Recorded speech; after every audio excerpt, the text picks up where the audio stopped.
On a cold December night in 1888, while a thick fog rolled over the narrow alleys of London's East End, gas lamps flickered against brick walls blackened by coal smoke. It was the height of the Victorian Era, a time often remembered for strict morals, rigid etiquette, and the grandeur of Queen Victoria's expanding empire.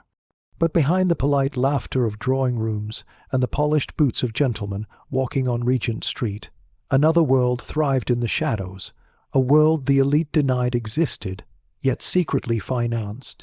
It was here, in the dim glow of the brothels hidden along Whitechapel's Dorset Street, that the darkest secrets of Victorian society came to life. The year 1888 is remembered for the terror of the Whitechapel murders, but the larger context is far more disturbing. By this time, London had nearly doubled in population since the start of the century. Industrialization had transformed the city into an empire's heart, drawing men and women from across Britain with the promise of work. But the promise was a lie for most. Overcrowded slums filled with poor families became breeding grounds for disease, hunger, and despair. For many young girls, the brothels were not a choice but a survival mechanism, forced upon them by poverty and lack of lawful protection. The darkness of Victorian brothels was not about scandalous liaisons. It was about exploitation, manipulation, and a powerful system that ensured silence. To understand how these brothels gained such control, one must look back at the time period when the sex trade began to evolve rapidly. During the early 1800s, London's population exploded beyond what the city could sustain. The wealthy built new districts like Kensington and Mayfair, while the poor were pushed deeper into areas like Spitalfields, Holborn, and Southwark. In these neglected corners of the city, brothels were born in decaying houses, run down inns, cramped cellars, and even makeshift rooms above alehouses. The women who worked in them were often orphans, abandoned wives, or young girls brought from rural towns by false job offers. Many were as young as 12 or 13, a horrifying reminder of how vulnerable children were during this time. One of the most notable figures to shine a light on this hidden world was journalist and social investigator William Thomas Stead. In 1885, Stead conducted a shocking undercover investigation known as the Maiden Tribute of Modern Babylon. This report revealed just how easy it was to purchase teenage girls in Victorian London, describing a city where morality collapsed behind closed doors. His work exposed the brothel networks operating across the capital and showed how deeply connected these establishments were to wealthy patrons. Stead's revelations forced the British Parliament to raise the age of consent from 13 to 16, but the damage was already embedded in society. The brothels themselves varied in size and style. At the highest levels, discreet establishments catered to gentlemen of influence. These were elegant houses decorated with fine furniture, French wallpaper, and velvet curtains. Clients would enter through the back doors to avoid scandal, greeted by women trained not only in seduction, but in conversation, music, and etiquette. Their job was to entertain, comfort, and provide companionship to powerful men who wanted privacy. These brothels were protected by bribes paid to police officers, and by the reputations of the men who visited them. What happened inside these walls never made its way into public documents, because the elite had both money and influence to ensure secrecy. But the majority of brothels were not luxurious at all. Most were filthy, overcrowded houses where women slept in small rooms with broken windows and damp floors. In these lower-class brothels, exploitation reached its brutal peak. Women were controlled by madams and pimps who threatened them with violence or rejection into the streets if they refused to work. Many were addicted to alcohol or opium, substances deliberately provided to keep them compliant. In some cases, brothel owners collaborated with local gangs to capture new girls, especially those who were homeless or traveling alone. One of the darkest truths was that many brothel workers had no legal rights. and even if crimes were committed against them, the courts often dismissed their voices as untrustworthy. Another terrifying aspect was the spread of disease. Victorian London was battling epidemics of syphilis and gonorrhea, both of which were rampant inside brothels. Medical knowledge of sexually transmitted diseases was limited, and treatment often involved painful or poisonous procedures. Women were blamed for spreading illness, while men escaped public shame due to their social status. This double standard reflects one of the most significant injustices of the era. Moral laws were designed to control women, not protect them. The Contagious Diseases Acts of the 1860s allowed police to arrest any woman suspected of being a prostitute and force her into invasive medical examinations. Meanwhile, men faced no such scrutiny. Behind the public facade of Victorian respectability was a culture obsessed with controlling women's bodies while simultaneously exploiting them. Even the church, which preached moral purity, had members who secretly visited brothels. Investigations conducted by reformers like Josephine Butler revealed a shocking truth. The moral guardians of society were often the very people fueling the abuse. Butler, a prominent social activist, fought tirelessly against the Contagious Diseases Acts, arguing that they targeted poor women while giving wealthy men freedom to behave as they pleased. Her efforts eventually led to the repeal of these laws, but not before countless women suffered under their authority. The growth of illustrated newspapers also played a role in shaping society's understanding of brothels.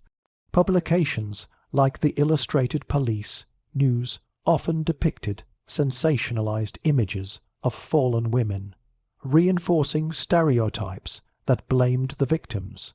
These images served to entertain rather than inform, creating a culture that romanticized prostitution while ignoring its brutal reality.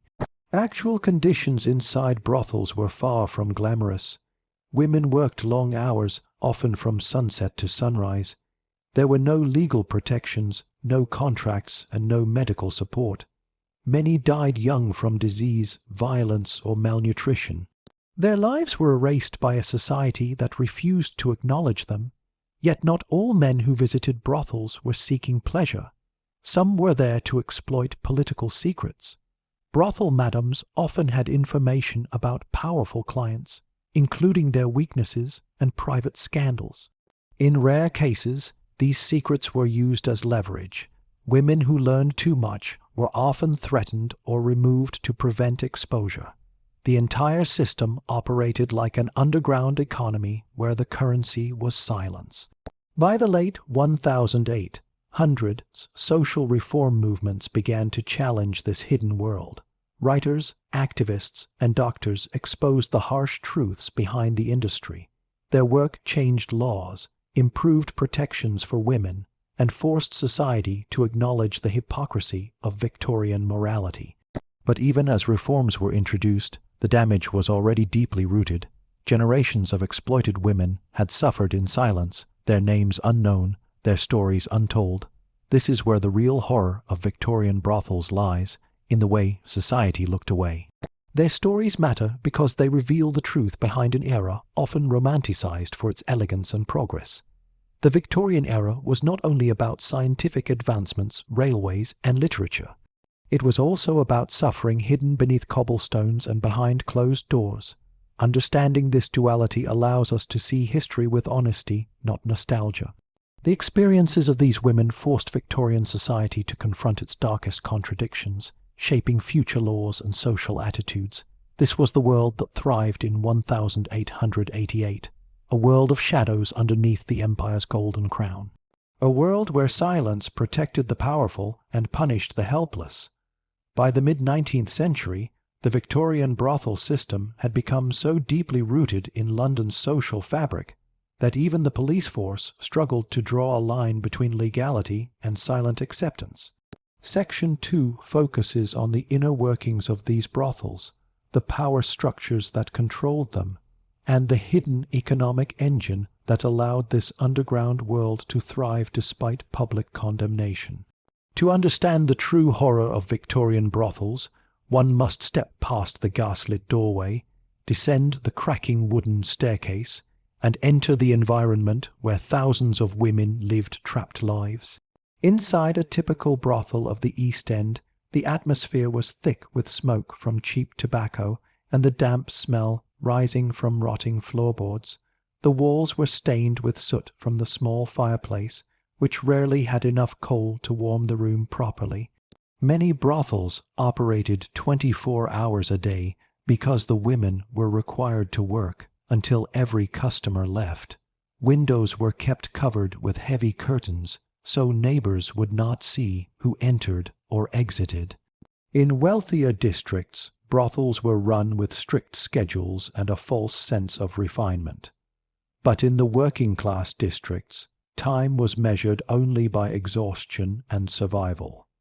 The first secret of Victorian brothels was the sheer scale of human trafficking that fed them. Recruiters traveled through railway stations, docks, and rural villages offering fake employment to desperate young women. They promised work as servants, seamstresses, or domestic helpers in London households. Once the girls reached the city, their documents or luggage were taken, and they were told that they must earn back their travel cost. This debt system trapped them immediately. Those who refused were beaten, starved, or abandoned on the streets at night, where gangs often picked them up and resold them to other brothels. Many historical reports from the era describe how girls disappeared into this system within hours of arriving in the city. Another horrifying aspect was the brutal hierarchy enforced by brothel madames. A madame was often a woman who had once worked in the brothel and risen to a position of control. She acted as manager, accountant, enforcer, and negotiator. Her primary goal was to keep profits high, and she used fear, manipulation, and dependency to maintain control. Women who resisted were punished through deprivation of food, forced isolation, or threats of being sold to brothels known for violence. Some madames kept detailed ledgers of the girls' debts, ensuring that repayment was nearly impossible. Food, clothing, medicine, and even bedding were all charged as expenses deducted from the girls' earnings. This ensured that many remained trapped for years. A darker secret was the involvement of local authorities. Historical investigations reveal that some police officers received weekly payments to ignore certain brothels. In other cases, landlords, doctors, and even politicians benefited financially from keeping the brothels active. The system operated like an unofficial network protected by people with power. When reformers exposed the conditions inside these establishments, they discovered how widespread the corruption was. In some parts of London, brothels were so openly tolerated that maps created by social investigators, such as Charles Booth, marked entire streets known for sex work. These maps were not based on rumor, but on surveys and interviews conducted in the 1880s, revealing a shocking concentration of brothels in poor neighborhoods. Life inside these brothels was governed by a strict and often cruel schedule. A woman might see 10 to 20 clients in a single night. Refusing a client was not allowed unless she was physically unable to stand. Even then, the madam might accuse her of laziness and withhold food. In higher-class brothels, women were sometimes given breaks to bathe, practice music, or rest, but these privileges came with a price. They were expected to entertain gentlemen not only physically, but emotionally. Men who felt lonely or anxious used brothels as places to confess secrets or seek comfort. The women were required to listen, smile, and maintain emotional calm at all times. This emotional labor was rarely discussed in Victorian literature, but played a significant role in the psychological burden faced by women. Violence was another constant threat. Clients who were intoxicated or aggressive often hurt the women, and brothels rarely intervened. Complaints were ignored, and in some cases, women were blamed for provoking the men. There are documented cases of severe injuries, including broken bones, caused by violent clients. But because Victorian society dismissed the testimony of sex workers, justice was almost never served. Many women died anonymously from infections, illness, or injuries that went untreated. The bodies were removed quietly to avoid attracting police attention. Disease spread rapidly within brothels. Syphilis was one of the most feared infections, as it caused long-term illness, disfigurement, and eventually death. The lack of proper medical care meant that symptoms were often ignored until it was too late. Some brothels forced women to continue working, even when they were visibly sick, increasing the spread of disease. Doctors who visited brothels were often bribed to sign false medical certificates stating that all women were healthy. This allowed the brothel to continue operating legally. The combination of misinformation, fear, and secrecy made brothels dangerous not only for the women but for society as a whole. One disturbing secret rarely discussed is the presence of child exploitation within Victorian brothels. Because the age of consent before 1885 was only 13, many young girls were legally unprotected. Families in severe poverty sometimes sold their daughters to brothels out of desperation. Reformers like Josephine Butler documented cases where children as young as 10 were found working in brothels, manipulated by adults who saw them as profitable commodities. Butler's investigations forced the government to confront these horrors, leading to legal reforms, but the trauma remained for the children involved. Brothels in wealthy areas operated differently, but carried their own dark secrets. These establishments catered to aristocrats, military officers, judges, and merchants. They offered privacy, luxury, and discretion, but behind the elegant interior, the same power imbalance existed. Women in these brothels were selected based on appearance, social manners, and sometimes background. Many were trained to appear educated, polite, and calm, but the pressure to maintain this image was immense. Their value depended on being desirable to elite clients. If a woman became ill, aged beyond her perceived usefulness, or showed emotional distress, she was dismissed and often ended up in lower-class brothels where survival became even harder. As the Victorian era progressed, brothels became centers of information as well. In some cases, madames collected secrets from wealthy clients. These secrets were used as bargaining tools to ensure protection or financial advantage. This hidden economy of information created an atmosphere of mutual blackmail and silent agreements. Brothels were not just places of exploitation. They became unofficial archives of whispered scandals, political information, and personal confessions. The cruelty of this system lay in its silence. Victorian society presented itself as moral, pure, and honorable. Yet behind the scenes, the same society funded an industry built on suffering. The contradiction between public morality and private indulgence is one of the defining features of the era. It revealed a society willing to sacrifice its own women and children to maintain an image of respectability. By the late 19th century, reformers, journalists, and even certain members of parliament had begun to push back against the deeply rooted brothel system. Yet despite public debates, the internal workings of these establishments remained hidden from most eyes. Section 3 explores the psychological torment, secret networks, coded communication systems, and the role of Victorian society's hypocrisy in sustaining brothel culture.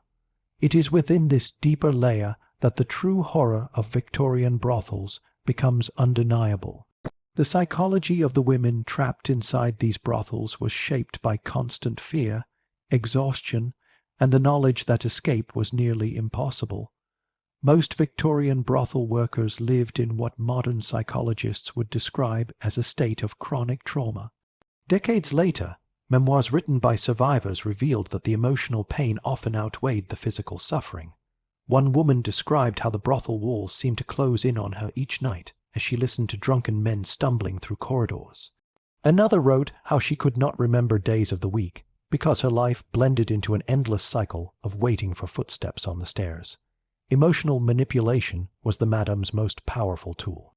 Women were told that no one outside would accept them, that society viewed them as tainted, and that returning home was impossible.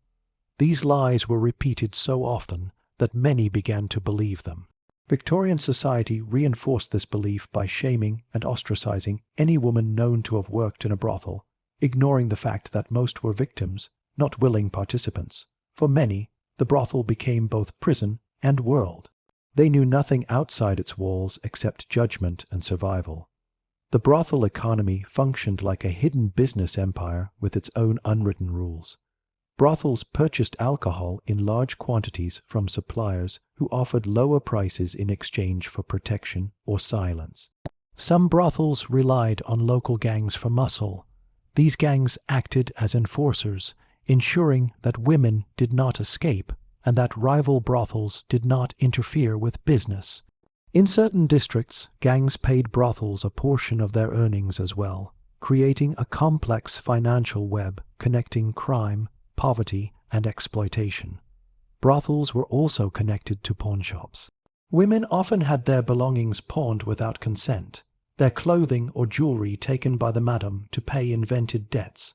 Pawnshops that worked with brothels rarely asked questions. This partnership created a cycle of dependency. The brothel kept the women financially broken, and the pawnshop stripped away the little they had left. Reformers later argued that these financial traps were intentionally designed to keep women from ever leaving. Another secret system was the coded language used within brothels. To avoid police raids or unwanted clients, brothels developed signals through curtains, candles, and window shutters. A single candle in the front window might indicate that only wealthy clients were accepted that night.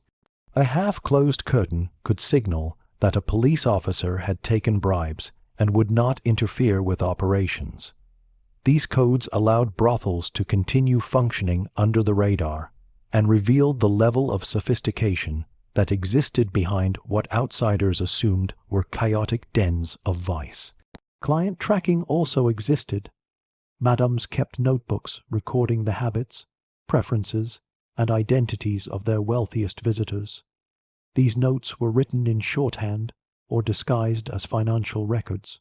Some contained personal secrets confessed by clients during drunken or emotional visits. These books became tools of quiet power. If a wealthy man attempted to expose or shut down a brothel, the madam could threaten to reveal the contents of her ledger. This silent blackmail kept authorities cautious and ensured the longevity of many brothels. Another overlooked horror was drug dependency. Many Victorian brothels relied on opium, laudanum, and cheap alcohol to keep women compliant. Opium dens and brothels often worked side by side, with owners exchanging customers and even sharing security. Women were given laudanum mixtures to dull pain and keep them quiet.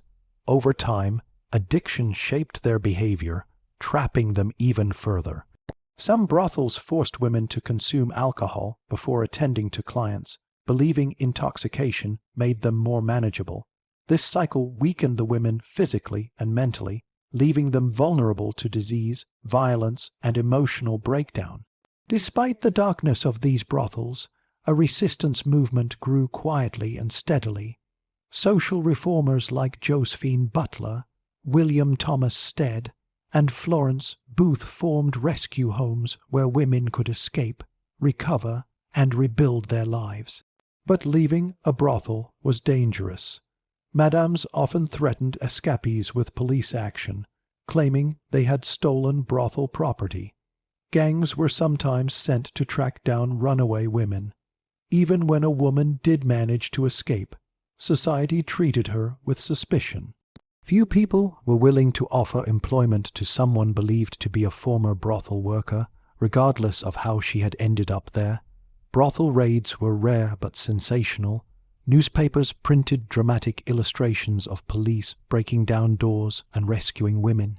But the reality was far less heroic. In many cases, police conducted raids only to target the women, not the owners or clients.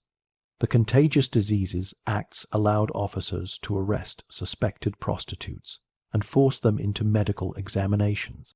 These humiliating procedures traumatized many women and reinforced the idea that society blamed them, not the system exploiting them. The brothel owners often escaped punishment by paying fines or using political connections. The hypocrisy of Victorian society was central to the survival of brothels. Publicly, the era preached purity, chastity, and strict moral codes. Privately, the demand for brothels came from the same men who enforced these values. Parliament members debated moral laws during the day and visited brothels at night. Clergymen preached against sin while secretly participating in it. Judges condemned prostitution publicly while protecting high-end brothels visited by elites. This double standard revealed a truth that reformers understood well.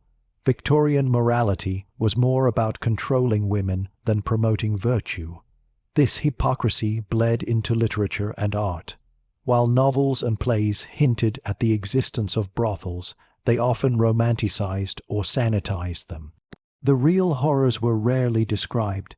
Even Charles Dickens, who exposed social injustice in many of his works, only touched lightly on the subject. Artists depicted brothel workers as seductive figures rather than victims, reinforcing harmful myths. Victorian society enjoyed the fantasy but refused to face the truth.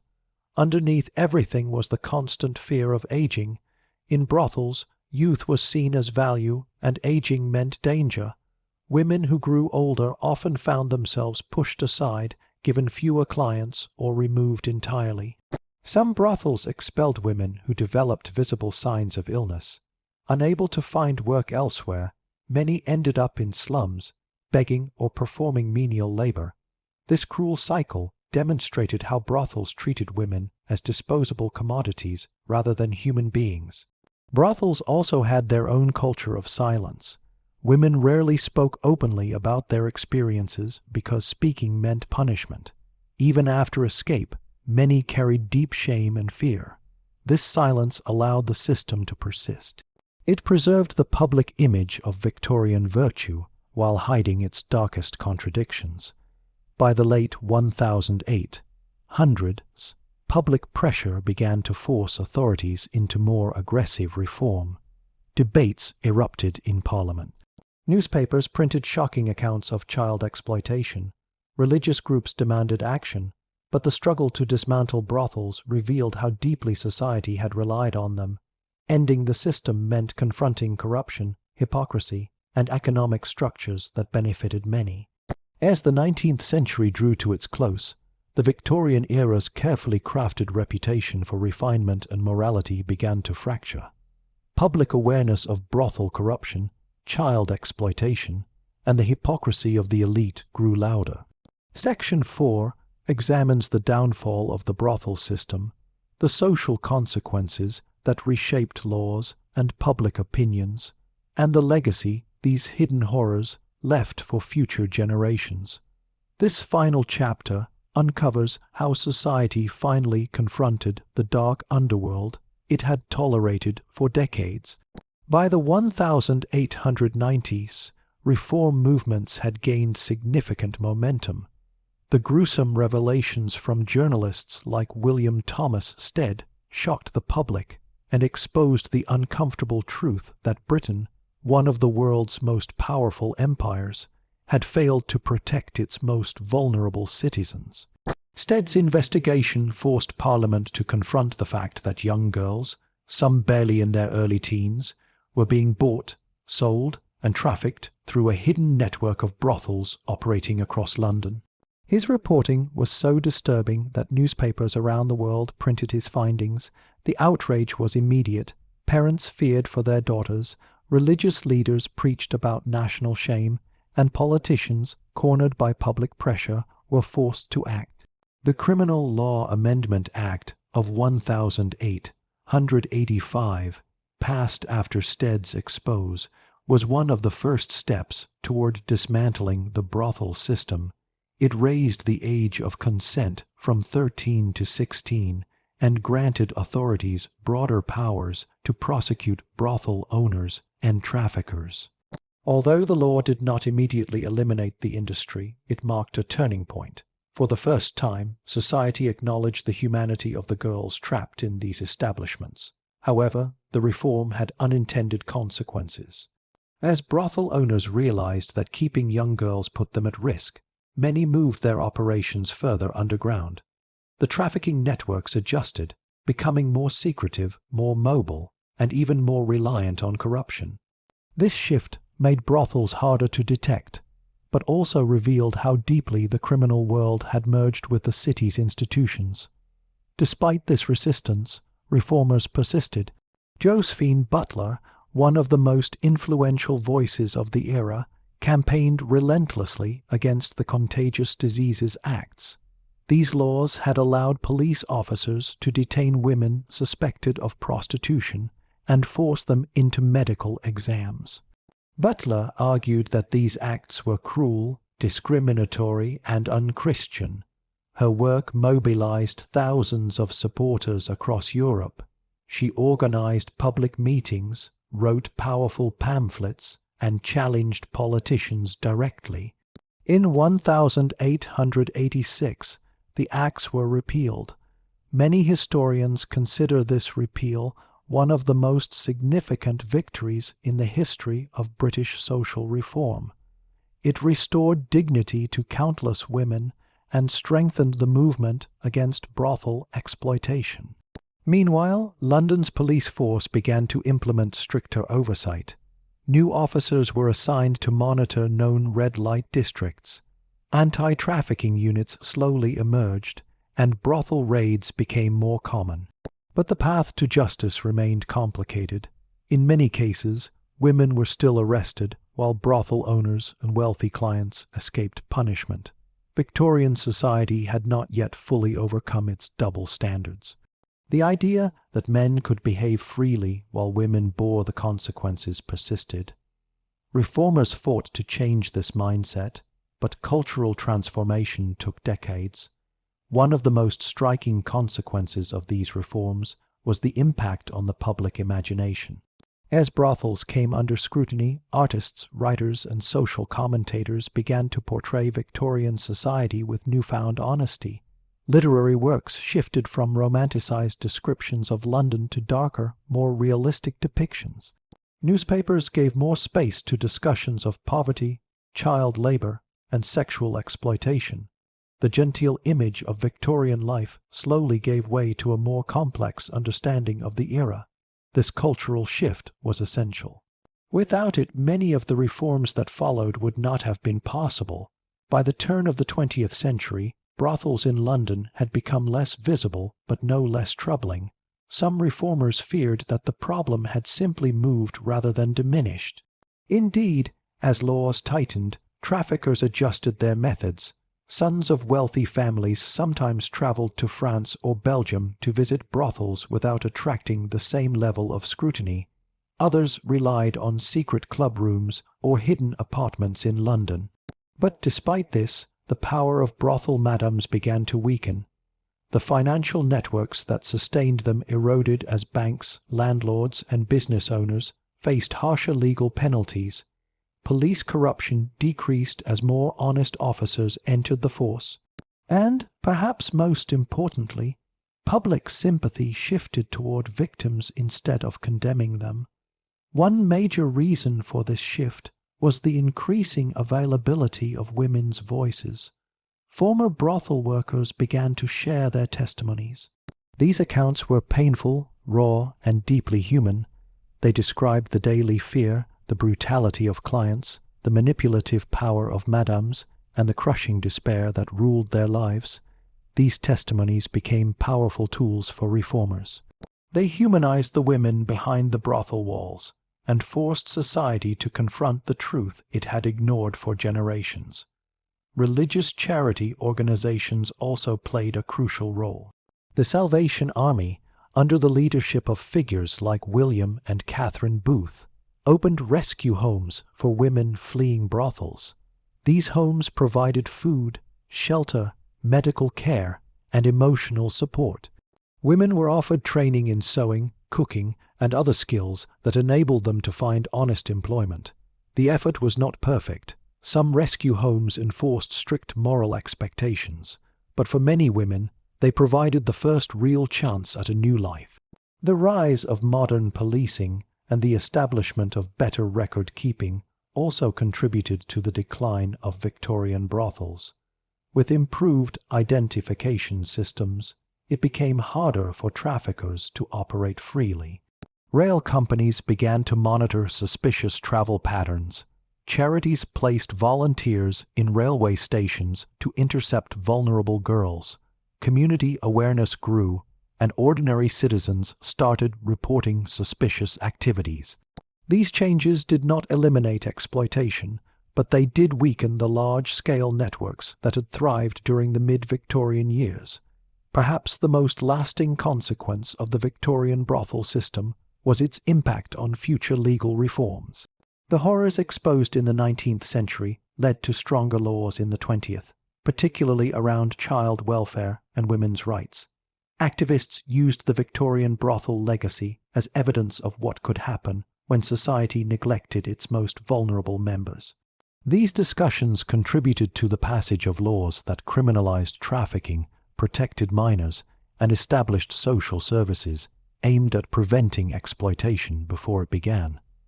The Victorian era's hidden brothel culture also forced historians to reconsider how the era should be remembered. Instead of viewing it solely as a time of progress, innovation, and empire building, scholars began to highlight the contradictions that defined it. Wealth existed alongside extreme poverty. Moral preaching coexisted with institutionalized exploitation. The same society that built railways, museums, and universities also allowed children to be sold into brothels. Recognizing these contradictions gives a more truthful picture of history, revealing the cost of maintaining a reputation built on silence and denial. In the end, what makes the Victorian brothel system truly horrifying is not only the cruelty inflicted upon women and children, but the fact that society looked away for so long. The system thrived because powerful people benefited from it, and ordinary citizens felt powerless to challenge it. It survived because shame silenced its victims and respectability protected its clients, and it endured because the image of Victorian purity mattered more to society than the suffering of those trapped behind closed doors. The legacy of these brothels serves as a powerful reminder. It teaches that progress without compassion becomes hypocrisy. It shows that justice delayed becomes cruelty, and it proves that real social change requires exposing uncomfortable truths, no matter how deeply they are hidden. This was the true face of Victorian London, a city of great achievements built above an underworld of human suffering, and the brothels, with all their horrors, were the shadow beneath the empire's shining crown.